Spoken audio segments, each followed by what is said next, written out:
Bago natin i-profile itong si Mary Ann Maslog. Balikan muna natin itong sa Senator Bato, no? Na galit dito kay Maslog kasi nagsisinungaling. Tingnan muna natin itong hearing na to. You were topped by General Macapas. Why were you topped by General Macapas? Do you have any extraordinary powers, skills? Bakit ikaw? Like what I said, Your Honor, thank you for that question. It is because only they are very aware of my friendship with the mayor. This is not Miss Universe, Miss Mary Ann Maslog. This is not Miss Universe. They can go straight to Mayor Kalugay. If they feel that he is a trustworthy public official, they can go straight to him. So, following your story, if General Macapas stopped you, you must have something no one actually has or possess that kind of skill. Because you were able to pull that thing that you were supposed to be dead for so long and now you're alive. Biglang buhay, no? So tell us, why were you topped by General Macapas? And for what? That's the only thing, Your Honor, like what I said. Madam Because of, Nagigets nyo ba yung issue na ito? Just very brief dito sa issue na ito, no? Ano kasi, di ba nga, itong si Maslog na ito, biglang lumabas out of nowhere na siya daw ay hindi ko mawari kung ano ba siya, agent, dahil pumunta siya ng ilang beses sa Indonesia, 2 beses sa Indonesia, 2 beses sa Pilipinas, tapos meron daw siyang pinapapirmahan kay Alice Guo. At yun nga, yung malalaman natin dito sa hearing na ito, na may intel daw itong si Senator Bato, na yung palang pinapapirma na affidavit kay Alice Guo nitong si Maslog, nakalagay pala doon na idadawit si Senator Bongo, Senator Bato, saka si Tatay Digong dito sa Pogo issue. Which is dinideny nitong si Maslog. Kaya nga kini-question siya dito, ano yung function niya, bakit pumunta siya ng Indonesia at sinubukang komprontahin si Alice Guo, hindi naman, kaya kini-question siya, hindi naman siya NBI, hindi naman siya agent. So the mere fact na nakatandem niyan si Macapas, si General Macapas ng intelligence ng PNP, may something yun eh. Hindi ka pwede magkakaroon ng access na makausap, ma-meet si Alice Guo o makasama ang isang general kung walang kumpas at basbas ng nasa taas. So sige, tunghayan natin ito. of my relationship with the mayor. Senator De La Rosa. Di kaya ang unique na sitwasyon mo because meron kang kaso na textbook scam, kaya ka ginamit at ikaw no choice ka dahil parang hostage ka ng gobyerno dahil may kaso ka ng textbook scam. Kung hindi ka magpapagamit, tapos ka. O see that? Hindi nag-materialize ngayon. Ano? Huli ka. Huli ka. Huli ka, di ba? Huli ka ngayon. Hindi makasagot. In fairness to General Macapas po, he knows me as Jessica Francisco. Okay. Dalawa kasi ang pangalan nito eh. Jessica yung isa, Mary Ann yung isa. Oh. Okay. Did you visit Alice Go doon sa detention niya sa Indonesia. dito muna. Senator De La Rosa, if I may, backtrack ng konti. Backtrack, oh. Opo. Paano kayo nag-usap ni Guo Huaping sa Indonesia? Video call ba yon? O sino nag-arrange nun? Paano kayo nag-usap? Your Honor, I went to Indonesia 2 times. The first time po kasi was there was a talk that Alice is ready to surrender. Haba ng pilik mata. Okay. So Kaya ano pakialam mo dun? Pagkalam mo. Punta ka Indonesia para kausapin si Alice Go. Ano? Hindi talaga, ano ba talaga pakialam mo dun? demanda nyo na yung si Maslog, wag nang pakaulan. Asawa niya si Maslog. Oo nga eh. No? Kanina, tinanong ko rin, PNP-IG member ba kayo? Hindi. CIA ka ba? Hindi rin. CIA ka ba? alam nyo, I would most likely to believe yung CIA na tanong. Pwede. Hindi malayong mangyari. Mamaya, makikita natin kung bakit mas malapit siya sa... Hindi naman siya CIA, pero agent, maybe. Nakausap siya ng Amerika, nakausap siya ng ang gobyerno ng Pilipinas. Pwede yan. Remember ha, kahit nakakulong Senator De La ka, Rosa. you are under oath. Yes. Ha? You do not make up stories here. I'm not Madali ka making up mahuli dito. stories, sir. Kaya nga, bakit nag-iisip ka nga? Oh, ang tagal mo mag-isip. Simple question coming from Senator Joel Villanueva Hmm. o ni si Senator Jingo Estrada. Anong papel mo doon? Napakulong na, Lina Abuga, na contempt na siya kahapon. Bakit ka pumunta ng Indonesia para kausapin si Go Waping? Anong papel mo? Sige. Ano? Madam Chair, You convince us. Senator Ano nga Sherwin. ba? this has no connection to your case. Yeah. Kaya pag hindi ka sasagot, Mm-mm. you can be cited in contempt. At saka, who told you that Go Huaping was in Indonesia? Nung panahon Oo nga. yun, sinasabi pa ng PNP na at ng law enforcement in general Sa na Pinas. hindi pa nila alam noon na umalis si Go Huaping. So, paano mo alam na nandun pala siya sa Indonesia? Actually, Your Honor, that happened after your announcement. So, you That happened after your announcement po. heard about it, General Makapas heard about it, or PNP-IG heard about it, and you're the person they sent to meet her in Indonesia? No, So what happened? Paano mo nakausap si Guo Huaping sa Indonesia? Was it face-to-face? Was it Very big question. Kasi for you to be accompanied or magkasama kayo ng isang general, someone who is from the PNP intelligence, talagang meron kang kapit. Kung hindi kapit, meron kang kausap. Kung sino man yung kausap mo, hindi pwedeng nasa baba yun. Nasa taas yun, most likely. a video call? How did you do it? there was a pre-talk po Oh, here. pre-talk. Because By video? No. No. Dito pa po sa Pilipinas, Your Honor, before Face we to went to face. Indonesia. Sino? No, Your No. Honor. It was through a telephone call. Okay. It was through a telephone call that she signified na surrender po siya. Okay. Then, during the time po, when she signified na magsusurrender po siya, sabi niya, susulat daw muna siya. She will write everything daw po muna. Right what? Kung ano ang the real story bago po siya mag-surrender. Okay. Para po, if something happens to her, then may makakaalam. What something would happen to her? I don't Yun know. yung question eh. Bakit ikaw yung pinadala? Yun yung pinakamalaking tanong. Bakit ikaw? Your Honor. Mhm. But that was the words during the time po. May makakaalam. Yes po. And So, then, we did not know that she was in Indonesia.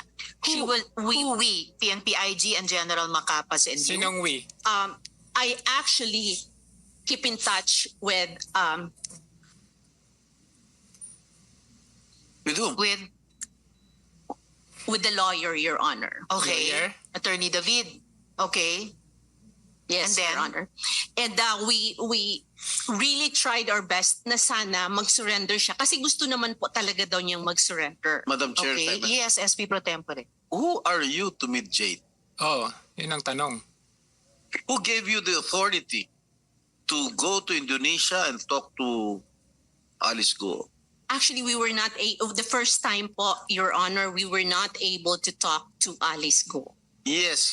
The first- You told me that, you told us, the committee, that you went to Indonesia, Yes, correct? Your Honor. Just to Yes. talk to Alice Go and For let her to surrender po. Yes, Yeah, Your Honor. yes. Who are you nga to do so? Who are you to mediate? Did Secretary Hindi, nabuhay siya, nabuhay.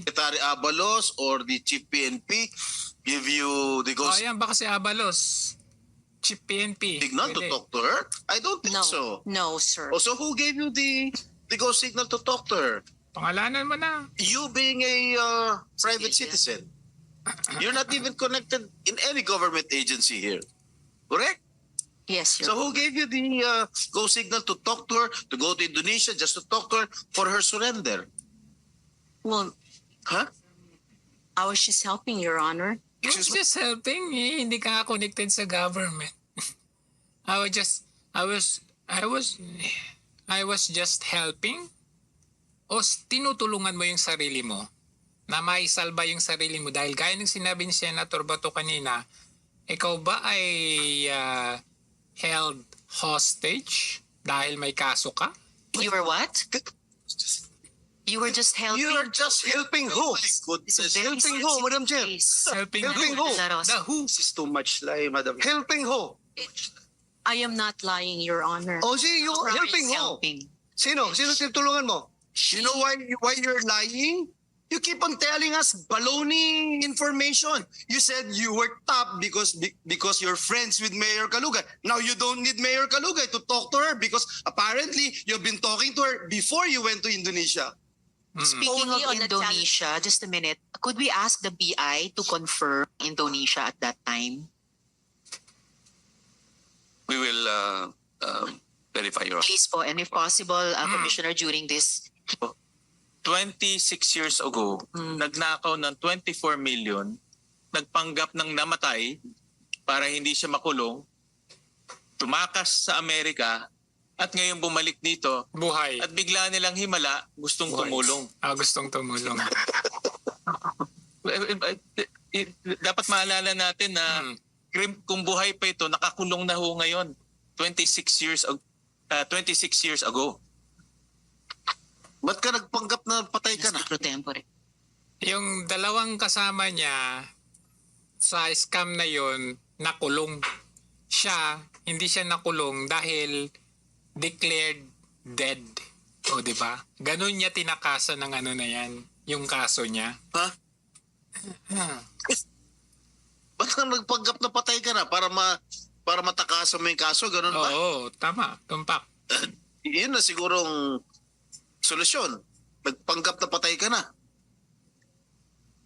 So, Pero Come on. grabe, no? the answer. Miss Maslog, Kailangan ng death certificate That niyan case eh. still pending, sir, in Sandigan Bayan, sir. Pending sa Tigampayan. Sino nagbayad ng ticket mo nung una? At sino nagbayad ng hotel mo? We only stayed there, sir, for 1 day, sir. Sino nagbayad? Balikan. 2 days po. 2 days. Sino Opo. nagbayad? So, sino nagbayad ng ticket mo? I-refund po ng ano po, ng government. Patay! Sabi ko na eh. Government! Huli! Wala na, tapos na. Diyan pa lang, tapos na. Bakit i-refund ng government? Ibig sabihin, ang government, ang nasa likod. Ang tanong, sino ba yung government? Hindi mo po pwedeng si Abalos lang yan. Hindi mo po pwedeng si Chief, lang yan, Marbil yan. Hindi pwede. Hindi sila government. Police authority sila, authority. Sino ba yung government? Ha! Sinong government? Sinong government? Kahit hindi mo pangalanan government eh. Sino bang foreign government? Government, di ka lang Alam mo, Philippine government? hirap nga ang IG magpadala ng ahente pumunta sa Ano na tuloy si Jinggoy ay? ibang bansa. Ikaw pa na you're not a part of IG, hindi ka organic ng IG, kagisusan ka ng IG. Kaya the more kami nagsususpek na meron ka talagang ibang pakay doon. Meron kang iba. Ha? Galit na galit si Senator but ito yung tapang na nakita natin nung siya ay Chief PNP. Dapat ganito palagi, Senator Bato, ha? Yung nag-ngingit-ngit ba? Yung ganun ba? Madam Chair, Yeah. Madam Chair, can I move forward for a while? A little bit. you certainly may, Senator De La Rosa. But Mayroon before- akong information na bumisita ka doon sa kulungan ni Alice Go Ayun. dito sa Pilipinas. Mhm. Bumisita ka? Yes, sir. How many times? 2 times. Oh. Anong Bakit? purpose mo doon? Bakit? First, sir, tinatanong ko po siya sa mga statement po na ginawa po niya, sir. May ginawa siyang statement? No, not the statement, but I'm saying we were talking about ano po sa kanya yung how do you say it, yung kung Ano? ano po ang nangyari sa kanya. Ano ang Wow. pakialam mo Ano sa kanya? Speaker pro Ano tempore. ang pakialam mo? Klaruhin ko na lang sa'yo. Ha? Ha?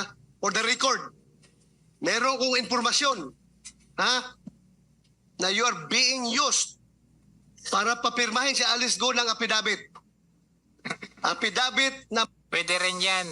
Pwede rin kunwari itong dalawang jinggoy na to. Pwede rin kasi kumbaga medyo nasusunog na sila eh. Diba? Medyo hindi na nagmamatch yung sinasabi ni Makapas at itong si Maslog na ito. Pwede ganun, but who knows? Who knows? But one thing is for sure, nasa likod nito ay gobyerno. Galing sa bibig ni Maslog, oh. Bakit ka i-refundan ng ticket? Diba? Isa kang normal citizen lang. magsuturo Hmm. na si President Duterte, si Senator Bongo, si Senator Bato, si General si IDG, General Karamat Taramat. ay nasa likod ng pugo. Merong tao from Malacanang nag-uutos sa'yo. Meron akong information. I can pin you down, my God. Ha? Huwag kang pailing-iling dyan. Alam kong informasyon na yan. Is that correct? Galit na galit. Anong purpose mo? Bakit ka pupunta doon kay Alice Go? Dalawang Kaya yung title ng media ay Fuming. Ay, fuming daw. Fuming bato. Ayan. business ka pumunta. Anong purpose mo doon? Be, sige. At sino kasama mo? Like what I said, sir, ang kasama ko po pagpunta doon sa Makapas. Indonesia ay IG po. Ang We have tinatanong ni General Macapas. Very big question talaga. Kasama mo yung PNP IG, pumunta doon. Sa dinami-dami ng pwede mong makasama bilang IG, bakit ito? Isang scammer. May textbook scam case 23 years ago. At hindi lang yun. Malalaman natin yung mga kaso nito. Hindi lang sa Pilipinas may mga kaso nito sa Amerika. Online Saan to ba to? cross-check. Sino ang kasama mo pumunta sa kulungan ni Alice Go? Yun ang tanong ko. Ako lang po, tsaka ang si attorney po. Hindi ka papapasukin doon na ikaw lang. Alam mo, Kaya nga. galing ako dyan eh. Tuktok mo. Galing ako dyan sa custodial eh. Mahirap makapasok dyan. At sino ka para makapasok doon? Ang makakapasok lang doon, abogado, pare, kamag-anak. Ayun. So dyan pa lang, huling-huli na, hindi makakapasok ang basta sino doon. Isa siyang regular na tao. Hindi naman niya kaano-ano, hindi naman siya abogado. Hindi naman siya pare. So the mere fact na nakapasok si Maslog ng 2 beses dyan sa custodial, may something yun. Government ang nag-refund ng kanyang ticket pa Indonesia 2 beses. Ha? Ang kwento nito, yung unang pagpunta niya sa Indonesia, kasama niya si Makapas. Hindi pinirma ni Alice Go yung affidavit na idadawit sila Tatay Digong, si Senator Bongo, si Senator Bato, hindi pinirmahan. After that ang nangyari, naaresto na si Alice Guo. Bumalik. Syempre nasa custody pa ng Indonesia. Bumalik si Maslog, mag-isa niya, hindi na niya kasama si Makapas. Kumbaga underground. Una, hindi siya nung unang punta, kinailangan magkasama sila ni Makapas kasi si Makapas yung passes niya. Pangalawa, Hindi na kasama si Macapas yung PNP-IG. So the mere fact na nakapasok ka pa rin for the second time around na wala yung IG, may something may hawak sa iyo Tapos sa Pilipinas 2 beses ulit. Hindi siya abogado, hindi niya kaano-ano si Alice Guo, hindi siya pare o someone yung allowed, pero nakapasok siya 2 beses sa custodial. May something talaga. Doktor O opisyal. ikaw, ano relasyon mo sa kanya? Doktor ka ba? No, Pari ka ba? O ano ka ba? no, sir. Oh. O ano? I don't have. Abogado ka ba? No, sir. Oh. Paano ka nakapasok? Who initiated Yun. the meeting? Ang kailangan mong sabihin. And how did you enter the custodial center? The first time po na pumasok po kami doon, I was still with IG po. So at Kaya this nga. point, I think we should ask General Macapas Yung dahil first online time, na sila. We with need IG to ka. fact check so many of these things na sinasabi ni Ms. Maslog. General Macapas, online na po kayo, nakikita namin kayo. Pwede nyo pong buksan yung audio ninyo so we can hear you. Good afternoon. Good afternoon, General. General, Ito, hindi pa ilalaglag ni kayo Macapas nakapagsumpa, no? So anyway, hindi na natin hindi natin si Macapas kasi maglalaglagan na yan sila. Initially, magkasama yan sila Kung titignan natin yung game plan, pwede ito lang naman lang naman, teorya natin. Pwede siguro ang game plan nila, magkasama sila, okay, tag team sila, tandem sila, pumunta ng Indonesia, ipapirma yung yung affidavit na ilalaglag, idadawit sila PRRD, hindi naging successful. 2 beses sa Indonesia, 2 beses sa Pilipinas, hindi naging successful. So medyo hindi natugma yung sinasabi ni Maslog at sinasabi ni Macapas hindi natugma at nahahalungkat yung kaso nitong si Maslog. So anong gagawin ni Macapas? Siyempre ilaglag niya si Maslog. Diba?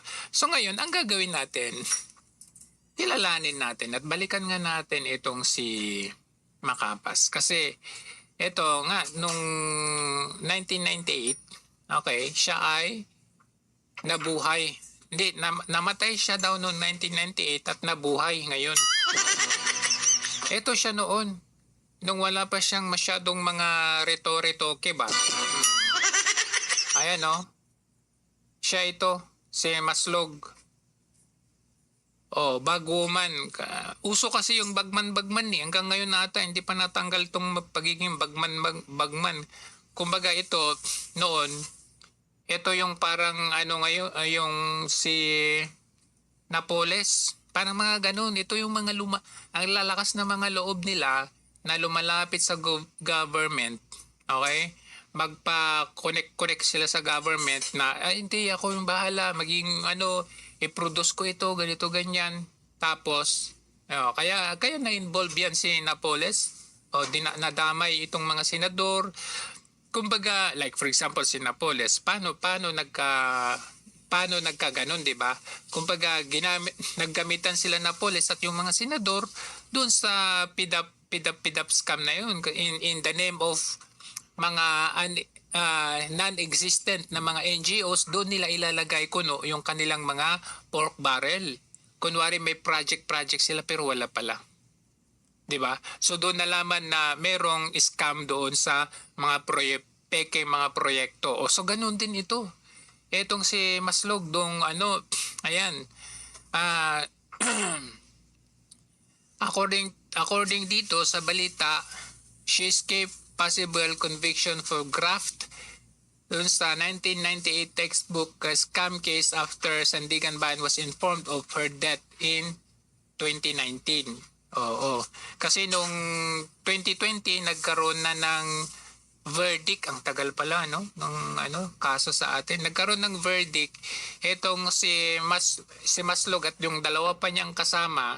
Pero since si Maslog ay na-inform daw ng Sandigan Bayan na namatay daw siya ng 2019, kaya yung kasama niya lang na dalawa ang nakulong. So, but last week, agents of NBI discovered that Mary Ann Maslog was alive and well as they arrested her for yet another alleged racket. So, ito kasi dito kasi sa ano, kasi nakita nyo naman, ngayon lang itong balita nito, October 3, hindi siya detailed. Hindi pa masyadong detailed yung kanyang background dito. So, ayan, ginamit niya yung kanyang alias na Jessica, doktor pa nga grabe. Ma-feeling din, hindi pa pala siya doktor. Ayan, using the alias Dr. Jessica Francisco, Maslog introduced herself as a supplier of water system and medical supplies in Bangsamoro Autonomous Region in Muslim Mindanao sa BARM, told NBI. Okay? According to NBI, 2 persons complained that she had defrauded them of around 8 million in an investment scheme where she used a different identity. Grabe pala, no? Scammer pala talaga to. One of them said Maslog befriended her in September 2021 before enticing her to invest 5 million in a BARM project, promising a guaranteed return of 65 million. Grabe pala tong ano. Grabe pala, may 58 million pa. Oo.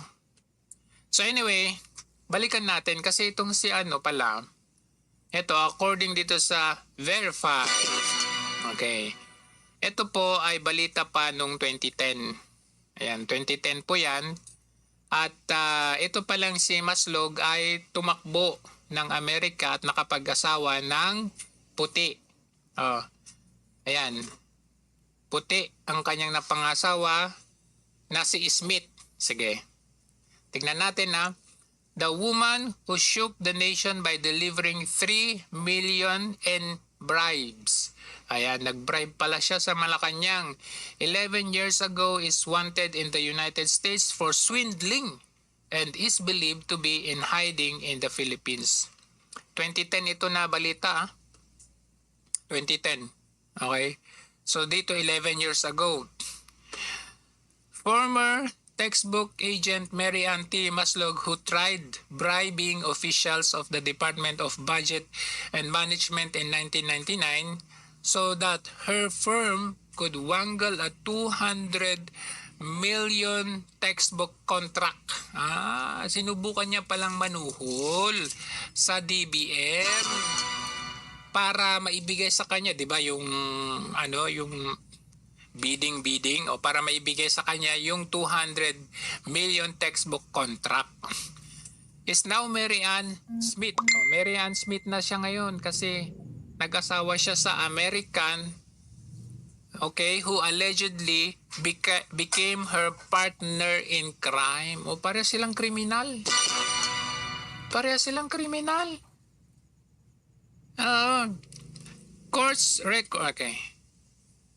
Courts records in Orange County in Florida show that Maslog is wanted for theft and scheme to defraud. Grabe. She is facing charges of grand theft amounting to more than $100,000 US. Grabe, umaabot ng 50 plus million pesos. And scheme to defraud in the amount of $50,000, which are classified as criminal felonies punishable with imprisonment. Grabe ang kaso niya sa Amerika. Maslog also has been charged with civil traffic infraction for improper backing pati sa traffic. A source who participated in an investigation who asked to be identified only as James Katarungan, that Maslog operates with her husband, Michael Lee Smith, who hails from Virginia. Katarungan said Maslog has a bag of tricks. Daming kalukuhan pala to. And more successful one is where she takes a job as a salesperson with reputable company, normally in radio or print advertising. After a few months, her husband gets in office in or near the building where she works, identifying himself as sort of a career guidance counselor. The two then promised their victim jobs at the company where Maslog works, although she is in no position to do so. Grabe pala, ang loko-loko pala nito. Maslog would even show victims around her company's office, explains how things work, and even introduce them to her co-workers who welcome these visitors thinking they were clients. The couple would then require a deposit for their victims ranging from $2,000 to $10,000, supposedly to cover training in another city, either Houston or Washington, D.C. for 6 months. Once they get the money, they close shop and skip town. Oh, pag nakuha na pala yung pera, tumatakas na sila. She's done this scam in Virginia and in Florida, Katarungan said. Maslog was also into credit fraud. Pati pala credit card. While working in sales, she took credit card numbers from paying customers and stole their identities. She defrauded one man in Orange County, Florida for over 100,000 by hub. Grabe, no? Ang lalaki pa ng mga pangi-scam niya. 100,000 na naman to, oh. In his name and sent to her. This particular victim owned a gas station and has since gone out of business and was forced into bankruptcy. Grabe. Na-bankrupt tuloy yung mama. Kawawa. A number of people that Smiths had conned have gone to court. Maslog was charged with grand theft and scheme to defraud on Feb 26, 2007 and was ordered and arrested December 18, 2007. Tingnan ninyo. Ito bang klase ang witness o resource person ang pagkakatiwalaan? Grand theft na to. Oh. Nakulong pa. Arraigned in open court while in jail on January 8, 2008, Maslog posted 5,000 bail bond for the grand theft charge and 1,500 for the scheme to defraud. Court's records showed she missed the hearing of her cases last Feb 22 and that her lawyer David Faulkner had withdrawn her services. O syempre, ikaw ba naman nawawala ka eh. Paano mo ako mababayaran? Pati yung abogado mo, iskamin mo pa. Maslog first gained notoriety in the Philippines when she was summoned in 1999 by the Senate Blue Ribbon and Education, Arts and Culture Committees, which uncovered a web of corruption in the purchase of the textbooks for public schools. O ayan, 1999 at hindi pumuntang Amerika, hindi pa rin tumigil sa mga kalokohan eh. She appeared in those hearings after having been investigated by the National Bureau of Investigation for trying to deliver a bag full of cash to the DBM in January 1999. The NBI reported on the incident stated on January 19, 1999, at about 12 noon in the afternoon, a mysterious lady, later identified as certain Mary Ann Maslog, arrived at the Gate 7 parking area, Malacanang, and gave to one Celeste Payot. Saan na kaya si Celeste Payot na yan? A Department Legislative Liaison Specialist of DBM. One box placed inside a yellow plastic bag with instruction that the same be delivered to Secretary Benjamin Jokno. Aba, si Benjamin Jokno. A member of Jokno's staff was surprised to find money in bundles amounting to 3 million. Jokno sought the assistance of NBI to investigate what he suspected as a bribe attempt. Oh, ni-report pala ni Jokno. The NBI report quoted Maslog as having said the 3 million pesos was really intended for Deputy Tingting de la Serna and Consultant Ricardo Fulgencio of the Office of the President, Malacanang as bribe money. Oh. So magaling. Sige, mamaya i-reactionan natin ito. Vicente de la Serna, a politician from Cebu, was deputy of then Executive Secretary Ronaldo Zamora. An investigative report showed that at least 65% of the budget for textbook went to bribes given at every stage of the contract back then, from clinching the deal with education officials to the release of the payment at the budget office. Maslog is now a fugitive from US. And Philippine laws. A warrant of arrest was issued in November 2008 by Sandigan Bayan Associate Justice Edelberto Sandoval. So meron siyang warrant of arrest, pero noong 2019 na-declare siya na patay na raw. The warrant of arrest has never been served. It was issued in connection with the 24 million textbook scam in which Maslog, as an agent of Steam Enterprises in Feb 1998, allegedly conspired with budget and education officials in Eastern Visayas to collect money from the government using falsified sub-allotted release order or SARO. SAROs are documents required by the DBM for the release payments to contractors. So in short, ano talaga ito ang ginawa nito si parang si Napoles,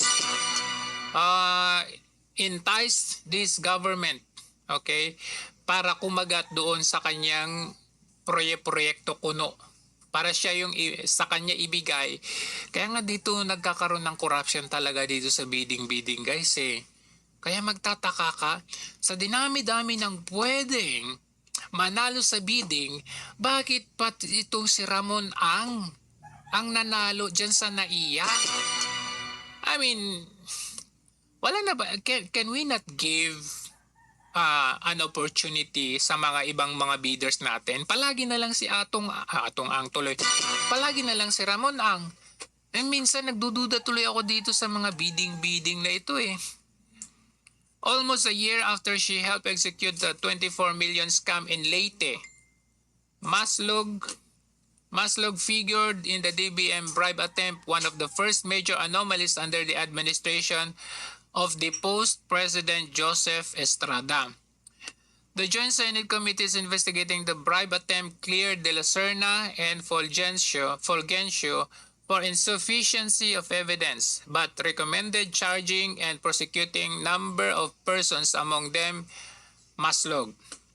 The Senate found her liable for false testimony, corruption of public officials, perishable under the revised penal code, violation of anti-graft law, violation of Presidential Decree number 46, which makes it punishable for private persons to give gifts to government officials and employees on any occasion, falsification of public document, and tax evasion. More than 10 years since the first case came to light, the Sandigan Bayan has only made her accountable for 24 million scam and not for the bungled bribe attempt. Ayun nga ito. Yung scam lang ang pero yung bribe dapat mabigat din yun, di ba? Maslog's story could have been every various last dream of poor girl makes good growing up in the poor town of Talisayan in Misamis Oriental. Mary Ann Tupa made up for her material deprivation with her gift of gab and persuasive skills and her asset in sales and marketing. In her blog, she wrote, June 1992, I worked as a medical rep for Dispo Philippines. I was assigned in Davao City. 6 months after, I was promoted as the Assistant District Sales Manager for Butuan City. A friend of sister described Maslog as having a strong personality, which is ito yung nakikita natin ngayon. Strong personality in the sense na magaling siyang magsinungaling. Parang hustler Parang hindi siya na magsinungaling In her narration of why her marriage to former Talisayan Mayor Romel Maslog failed, Maslog showed she could defy moral standards. One day, I woke up and realized I was in love with one of my sales representative. Aba, nag-cheat pala siya. Which was a no-no to the company, she wrote. Aba, may asawa siya na in love pa doon sa katrabaho niya. Romel Maslog is now Vice Mayor of Talisayan, which his current wife, Catherine Forong, is mayor. The Senate investigation into the 3 million bribery attempt revealed that her former husband accompanied Maslog when she went to Malacanang. Oh, magkasama pala sila.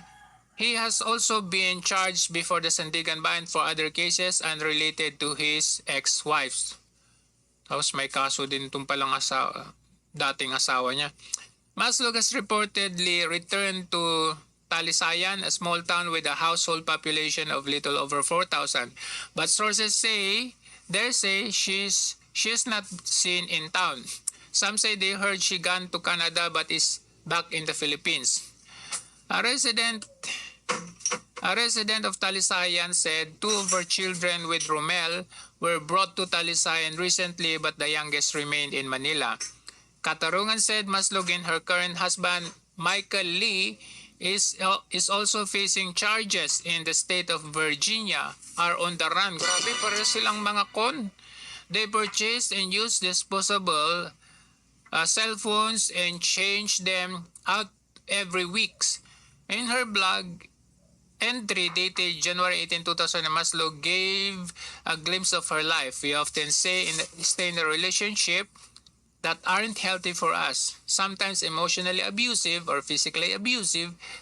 Many women live every day in unhealthy relationships because of many reasons. Okay, so now, kung iintindihin natin, ayan, galawang mga con artist.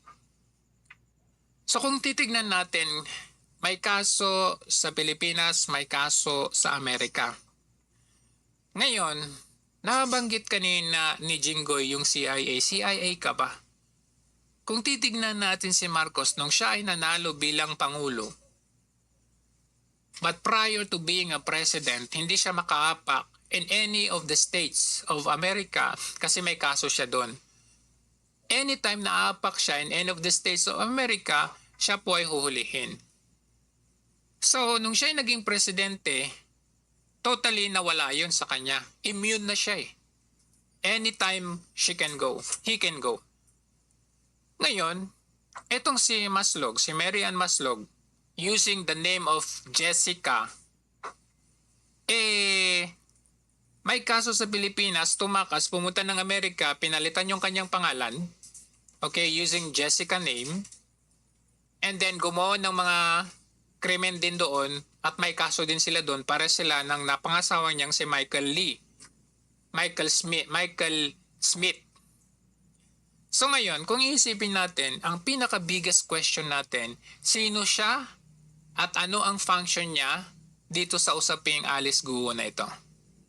Hindi siya kabilang sa government, hindi siya abogado, pero bakit siya ang kasama ng isang general, Philippine IG, pagpunta ng kay Alice Guo sa Indonesia, 2 beses din sa Pilipinas.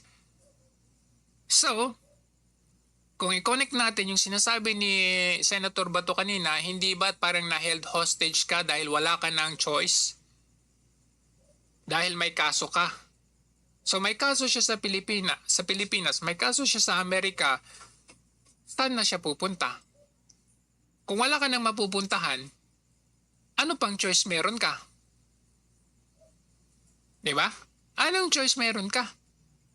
Kasi, hindi ka naman basta pwedeng pupulot yan na, oy, ito, ikaw kunin kita, ilagay kita dito, ituro mo si Bato, ituro mo si Bongo, ituro mo si PRRD.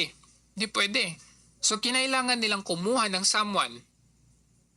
May it be patapon, may it be walang ng choice. Someone they can mahawakan sa liig, do anything and everything instructed to do so. May kapalit na pera syempre at may kapalit na freedom, kalayaan, whatever it is. Kasi may kaso ka nga eh. Pilipinas, Amerika. Wala ka ng choice. At nabanggit ni Mary Ann Maslog na government ang nag-refund ng kanyang ticket papuntang Indonesia. Sino siya? Para i-refund ng government ang kanyang ticket papunta doon. Sa dinami-dami ng pwedeng sumama kay Makapas, bakit si Maslog? So, to further it out with this kwento ng buhay ni Maslog, na isang con artist, okay, defrauding people sa Amerika at sa Pilipinas, wala na siyang choice, hindi malayo mangyari na siya po ay kinuha upang idiin ang mga Duterte dito. So yun lang naman eh. Oo, bargain po ni Tambangag. Oo. Handpick talaga siya kasi con artist siya eh. Tama. Hindi talaga malayong mangyari yan. Hindi talaga malayong mangyari. Kumbaga, mahirap kasi kumuha ka ng mamulot ka lang dyan. Oops, hindi pa kayo nakapag-like ha. Nakikita ko hindi pa kayo nakapag-like. Yung iba nakalimutan yung mag-like. Mahirap na kumuha ka lang sa kanto, sa kalye, o kung saan. O ikaw bayaran kita, kunin kita. Ituro mo lang ito. Ito lang sabihin mo. Ito lang yung script natin. Pero yung taong kinuha mo, mahabagin. Kumbaga, emotional, madaling, alam mo yun, madali siyang iyakin, kumbaga weak siya. Hindi pwede yun. Kailangan ang kunin mo, palaban, matikas, marunong sa mga pasikot-sikot ng mga kalokohan, kayang pahabain ng ilong, yung mga ganon. Batido, hustler, yung mga ganon, hindi pwede. Hindi pwede yung kailangan ganon ang kukunin mo. So kayo, ano sa tingin ninyo? Ano sa tingin ninyo? Kasi walang may sagot itong si Maslog. Thank you. Walang may sagot. So ako, to finally conclude about all of this happening dito sa bago na yung lang isinalang kuno na witness na ito by the name of Mary Ann Maslog na ito. Ito ay isang tanim. Okay? Expert na konpa. Ayan. Asset ng CIA. Hindi malayo mangyari kasi nasa Amerika siya eh. Diba nasa Amerika siya, tapos nasa Pilipinas siya, nasa Amerika siya, hindi naman siya nakulong. Nasa Pilipinas siya, hindi siya nakulong. So most likely, meron talagang usapan dyan. Diba? Di nila kayang ibagsak ang mga Duterte. Yan. So yung ALG na yan ay si Pirma ng Malacanang. Okay. Malaki sigurong bayad. Ayan. Tanim witness. Ayan. Tama. Maslog CIA at Siguo China. Diba makikita ninyo talaga yung yung correlation ng mga pangyayaring ito. At asahan ninyo may mga susunod pang lalabas dyan. So yun lamang ho ang ating analysis ngayong usapin na ito, no? Kasi halatado naman hanggang sa susunod ulit. Sino kaya magandang i-analyze sa susunod? Sige nga, mention nyo nga. Salamat sa nag-message sa akin. May message kasi sabi daw, tignan mo nga itong si Maslog na ito. Tinignan ko nga, may kaso nga, ang daming kaso.